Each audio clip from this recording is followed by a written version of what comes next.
राजस्थान तक के सभी दर्शकों को दीपावली की ढेर सारी शुभकामनाएं और उम्मीद करेंगे कि इस रोशनी में आपको वही दिखे जो हो रहा हो, और जो हो रहा हो वह दिखता रहे। क्योंकि राजनीति में हमारे मुख्यमंत्री अशोक गहलोत का यह कथन कालजयी कथन बन चुका है कि राजनीति में जो दिखता है वह होता नहीं है, जो होता है वह दिखता नहीं है। तभी तो दीपावली के पहले ही उपचुनाव की मतगणना के बाद बीजेपी में पटाखे फूटने लगे हैं। जिस तरह से कोटा से भवानी सिंह राजावत, अलवर से रोहिताश शर्मा और जयपुर से कैलाश नाथ भट्ट जैसे बीजेपी के नेता कहने लगे हैं कि पूनिया हटाओ, नाम लिए बिना कह रहे हैं कि अक्षम नेतृत्व है, वसुंधरा राजे को लाओ। कमाल की बात है। हमें मुख्यमंत्री बनाओ तो हम पार्टी के लिए काम करेंगे, अगर हमें मुख्यमंत्री का चेहरा नहीं बनाओगे तो हम पार्टी को वोट देने के लिए अपील भी नहीं करेंगे। और दुस्साहस देखिए समर्थकों का, कह रहे हैं कि हमारी नेता को लाओ। सवाल उठता है कि जो कुछ हुआ क्या राजस्थान की जनता ने देखा नहीं है?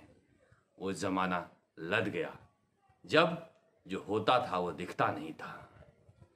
रणधीर सिंह भिंडर को किसने खड़ा किया था? किसके व्यक्ति हैं? क्या उनको बैठाने के लिए किसी ने कुछ कहा? कन्हैयालाल मीणा के साथ किसके तार जुड़े हुए थे? और पार्टी से दगाबाजी का इनाम मांगा जा रहा है, और इनाम भी ऐसा वैसा नहीं, पूरी कमान देने की। मगर गलती सतीश पूनिया की भी है। आप पार्टी के प्रदेश अध्यक्ष बन गए हैं, आपके पास रणनीतिक सोच नहीं है। आप यह कहने लायक भी नहीं है कि यह उम्मीदवार जीत नहीं सकते, आप ऐसे उम्मीदवार क्यों दे रहे हो? तो फिर आप पार्टी के कार्यकर्ता बनकर ही रह गए हैं। प्रदेश अध्यक्ष के पद पर अभी तक आप मन से नहीं बैठ पाए हैं। जब ऐसे उम्मीदवार आपको दिए गए थे जो चुनाव जीत नहीं सकते, तो फिर आपका यह धर्म बनता था कि आप कहते कि उम्मीदवार बदलो, मगर आप चुपचाप बैठे रहे कि कहीं पार्टी नाराज न हो जाए। परिस्थितियां प्रतिकूल थी, उसके बावजूद आप वहां जमे रहते, कोशिश करते कि पार्टी का उम्मीदवार जीते, मगर वह भी मन से नहीं किया। ऐसे में पूरा दोष सिर्फ साजिशकर्ताओं को नहीं दिया जा सकता है, क्योंकि साजिशकर्ता तो पहले से साजिश कर रहे हैं। अगर पिछले दोनों उपचुनाव में आप यह समझे होते कि इन साजिशकर्ताओं को ठिकाने लगाया जाए तो इस बार यह दुस्साहस नहीं होता, मगर इस हार का श्रेय आपको लेना होगा। यह कहकर आप नहीं बच सकते कि आलोचनाओं से बचें। आलोचनाएं व्यक्ति को मजबूत करती हैं। आलोचनाओं से सीखना चाहिए, बचना नहीं चाहिए।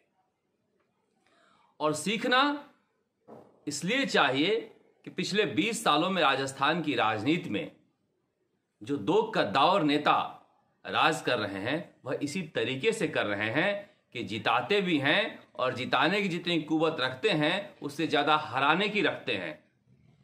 कांग्रेस की सरकार 140 विधायकों से बनने वाली थी, मगर 100 ही आए।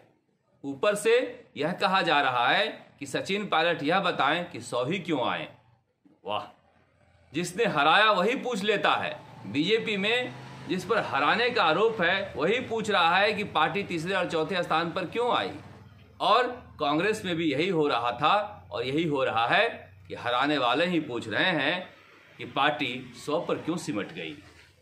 यही तो राजनीति होती आई है, जिसमें यह माना जाता है कि जो हुआ वो दिखा नहीं, मगर जनता को सब दिख रहा है। देखिए, कई बार मैं यह बात कहता हूं तो लोगों को लगता है कि मैं सचिन पायलट की बेजा तारीफ कर रहा हूं।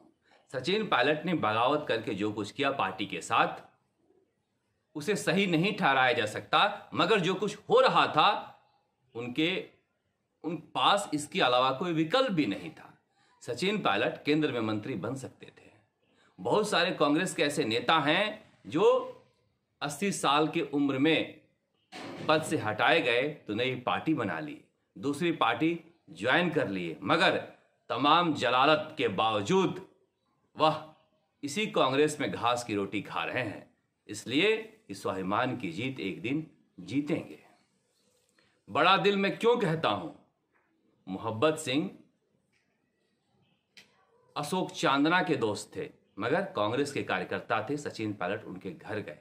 माधो से दीवान मुख्यमंत्री अशोक गहलोत के कैबिनेट में मंत्री थे, जोधपुर के नेता हैं, मगर सचिन पायलट उनके घर गए।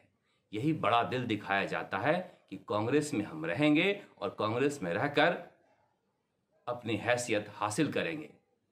बीजेपी के बड़े नेताओं जैसा नहीं कि मुझे मुख्यमंत्री का चेहरा बनाओ तभी हम काम करेंगे। एक ट्वीट तक नहीं किया जिसने कि पार्टी के कैंडिडेट को जिताओ। वह कह रहा है कि जिम्मेदारी तय होनी चाहिए कि किसकी वजह से पार्टी हारी है। जिम्मेदारी तो अब तय होनी ही है। बीजेपी हाईकमान ने पूरी रिपोर्ट मांग ली है, लेकिन यह भी निर्भर करता है कि सतीश पूनिया के पास क्या फीडबैक है और किस तरह से वो रिपोर्ट भेजें।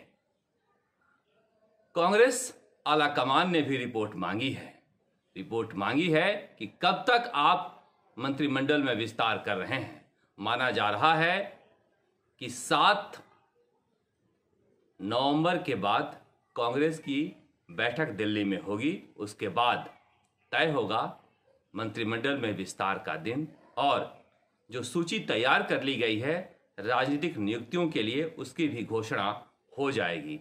यानी दिवाली बाद कांग्रेसी कार्यकर्ताओं और विधायकों को इनाम मिलने जा रहा है। हालांकि मैं फिर बता दूं कि अब कांग्रेस के विधायकों में बहुत ज़्यादा उत्साह नहीं बचा है। उत्साह सचिन पायलट के खेमे में भी नहीं बचा है, क्योंकि सचिन पायलट का खेमा तो मुख्यमंत्री से कम पर कुछ भी मंजूर करने के लिए तैयार नहीं है। और उधर बहुत सारे विधायक मुख्यमंत्री अशोक गहलोत के पास हैं जो मंत्री नहीं बनेंगे तो पता नहीं क्या कर जाएं। बहुत सारे विधायकों को ऐसा लगता है कि अब वक्त आ गया है कि आर या पार का फैसला हो जाए। इसलिए वह भी मुख्यमंत्री अशोक गहलोत पर तरह तरह से संदेश भिजवाकर दबाव बना रहे हैं कि आपने जो वादे किए थे वह पूरा किया जाए। गुढ़ा हो या राजकुमार शर्मा हो या संयम लोढ़ा हो, इस तरह के लोग जो हैं वह बेताब हो रहे हैं। अब पता नहीं इनका नाम आता है या नहीं आता है। ना आएगा तो पता नहीं क्या गुजर जाए। इसके लिए भी मुख्यमंत्री अशोक गहलोत डरे हुए हैं, मगर डर के आगे जीत है। और कांग्रेस को ऐसा लगता है कि हम 7 नवंबर के बाद 7 से लेकर 15 नवंबर के बीच जो कुछ होना है वो फैसला हो जाना है। यानी मध्य नवंबर में कांग्रेस सरकार, गहलोत सरकार सचिन पायलट खेमे के साथ मिलकर एक कदम आगे बढ़ना चाहती है। यह कदम कितनी दूर तक चलेगा या फिर कब तक लड़खड़ाएगा, यह देखना दिलचस्प होगा। मगर आज दीपावली का दिन है। आज उम्मीद करें कि सब कुछ बेहतर होगा कांग्रेस में भी और बीजेपी में भी और राजस्थान तक के सभी दर्शकों के लिए भी। नमस्कार।